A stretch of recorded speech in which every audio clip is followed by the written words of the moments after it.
Assalamualaikum warahmatullahi wabarakatuh. Perkenalkan, nama saya Ferry Setiawan dengan NIM A0123 016. Di sini saya akan mempresentasikan tugas resum seminar hasil dari matkul metodologi penelitian yang diampu oleh Dr. Insinyur Kuku Kurniawan Dwi Sungkono, Sarjana Teknik Magister Engineering.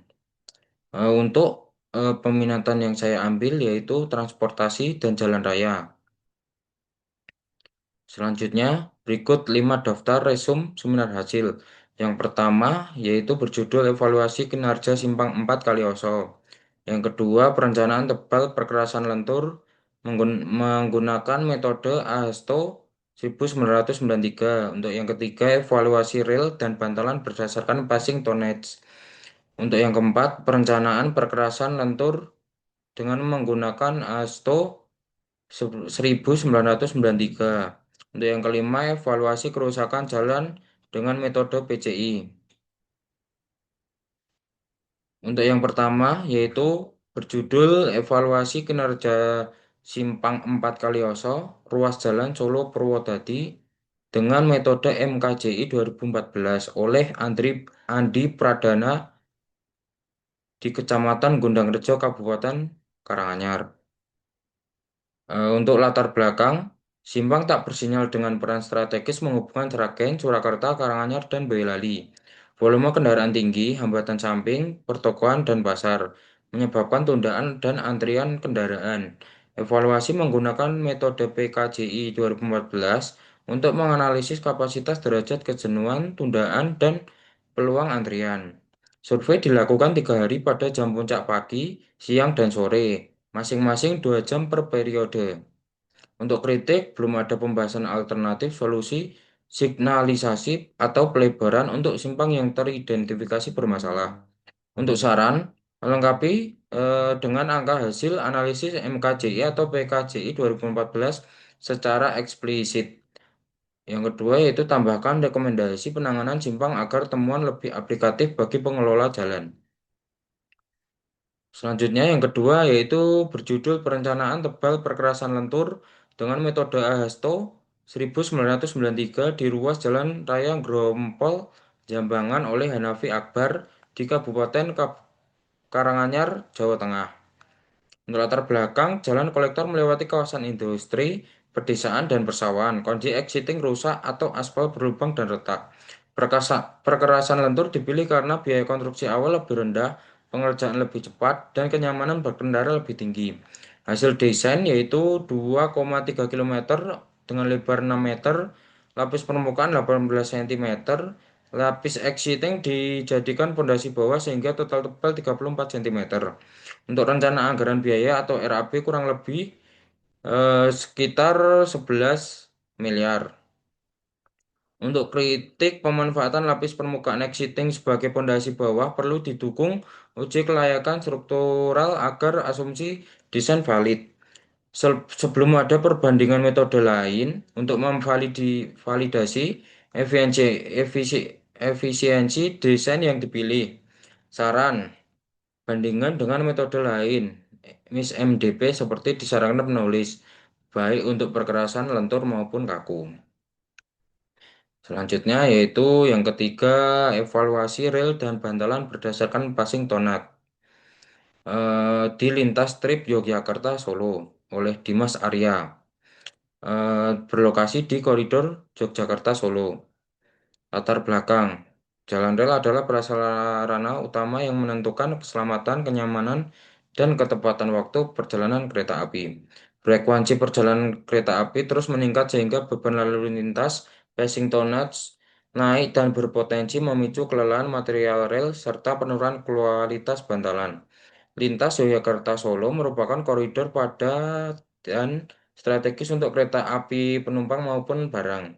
Hasil perhitungan tonnage lokomotif kereta api penumpang dan barang harian, tonase ekuivalen, passing tonnage tahunan kurang lebih 29 juta ton per tahun. Untuk kritik, kesimpulannya hanya berupa angka total tonase, belum dijelaskan apakah nilai tersebut telah melebihi batas kelayakan rel atau bantalan menurut standar teknis. Untuk saran, banding hasil passing tonnage dengan standar pedoman teknis perkeretaapian yang berlaku. Susun rekomendasi jadwal perawatan atau pergantian rel dan bantalan berdasarkan hasil evaluasi. Yang keempat, yaitu berjudul Perencanaan Perkerasan Lentur atau Flexible Pavement Metode AHASTO 1093 Ruas Jalan Ngadirojo Baturetno oleh M. Rio Yuda Pratama di Kabupaten Wonogiri, Jawa Tengah. Untuk latar belakang, ruas jalan provinsi penghubung wilayah selatan Jawa Tengah, peningkatan volume kendaraan berat menyebabkan kerusakan pada beberapa titik jalan. Untuk data primer yang digunakan yaitu LHR, daya dukung tanah, CPR atau DCP, dimensi jalan, dokumentasi kerusakan, data sekunder yaitu harga upah, material, sewa alat, ASP Wonogiri 2025, dan peta citra satelit. Volume lalu lintas rata-rata yaitu 9.812 kendaraan. Tebal perkasan lentur Hasto 1993 yaitu 18 cm sepanjang 2,2 km. Untuk RAB sekitar kurang lebih 5 miliaran. Kritik dan saran yaitu untuk kritik nilai CPR tergolong rendah yaitu 6,3%, namun implikasinya terhadap desain tebal perkasan belum dibahas mendalam. Untuk saran, pengaruh CPR rendah terhadap tebal perkerasan dan pertimbangan opsi perbaikan tanah dasar atau subgrade improvement. Selanjutnya, yang kelima yaitu evaluasi kerusakan jalan dengan metode PCI. Pavement Condition Index di ruas jalan Raya Terucuk Kalikebo oleh Akbar Ardana di Kabupaten Klaten, Jawa Tengah. Untuk latar belakang, ruas jalan ramai dilalui berbagai jenis kendaraan sehingga terjadi kerusakan permukaan akibat peningkatan volume dan beban lalu lintas. Jenis kerusakan yaitu retak kulit buaya, retak blok, retak tepi, tonjolan atau cekungan, tambalan dan galian utilitas atau lubang didominasi tambalan dan lubang. Untuk nilai PCI pada ruas jalan yaitu 49,4 dan itu termasuk golongan kondisi sedang atau fair. Penanganan disesuaikan jenis kerusakan, penambalan lubang, pelapisan dan pengisian retak serta peralatan permukaan jalan, perataan. Untuk kritik rekomendasi penanganan masih bersifat umum, belum diprioritaskan berdasarkan lokasi STA atau tingkat keparahan kerusakan. Untuk saran, susun skala prioritas penanganan per segmen STA berdasarkan tingkat keparahan kerusakan. Untuk yang kedua, tambahan estimasi RAB perbaikan agar rekomendasi dapat diimplementasikan secara bertahap. Sekian presentasi dari saya. Mungkin itu sedikit rangkuman dari tugas resum metodologi penelitian di seminar hasil. Kurang lebihnya mohon maaf.